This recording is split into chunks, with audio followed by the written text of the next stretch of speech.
ಸಾಮಾನ್ಯವಾಗಿ ಆಂಬ್ಯುಲೆನ್ಸ್ ಬಂದ್ರೆ ನಾವೆಲ್ಲರೂ ದಾರಿ ಬಿಡ್ತೀವಿ. ಆಂಬ್ಯುಲೆನ್ಸ್ ನಲ್ಲಿರುವ ರೋಗಿಗೆ ಏನು ಸಮಸ್ಯೆ ಇದೆಯೋ ಪಾಪ ದಾರಿ ಮಾಡಿಕೊಡೋಣ ಎಂದು ಎಷ್ಟೇ ಟ್ರಾಫಿಕ್ ಇದ್ರೂ ಕೂಡ ಆಂಬ್ಯುಲೆನ್ಸ್ ಸಾಗೋದಕ್ಕೆ ದಾರಿ ಮಾಡಿಕೊಡ್ತೀವಿ. ಆದ್ರೆ ಇಲ್ಲೊಬ್ಬ ಆಟೋ ಚಾಲಕ ಆಂಬ್ಯುಲೆನ್ಸ್ಗೆ ದಾರಿ ಕೊಡದೆ ಹುಚ್ಚಾಟ ಮೆರೆದಿದ್ದಾನೆ.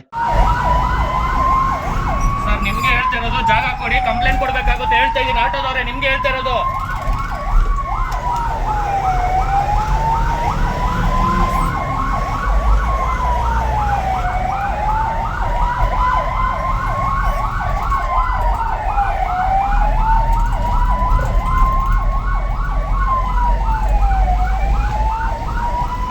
ಎಮರ್ಜೆನ್ಸಿ ಇದೆ, ಅರ್ಥ ಮಾಡ್ಕೊಳ್ಳಿ, ಜಾಗ ಕೊಡಿ ಹೇಳ್ತಾ ಇದ್ದೀನಿ. ಸಾರಿ ಹೇಳ್ತಾ ಇದ್ದೀನಿ, ಎಮರ್ಜೆನ್ಸಿ ಇದೆ, ಅರ್ಥ ಮಾಡ್ಕೊಂಡು ಜಾಗ ಕೊಡಿ. ಹೌದು, ಬೆಂಗಳೂರಿನ ಹರಳೂರು ರೋಡ್ ಬಳಿ ಘಟನೆ ನಡೆದಿದ್ದು ಆಂಬ್ಯುಲೆನ್ಸ್ ಒಳಗೆ ಇದ್ದವರಿಗೆ ಉಸಿರಾಟದ ಸಮಸ್ಯೆ ಇತ್ತು.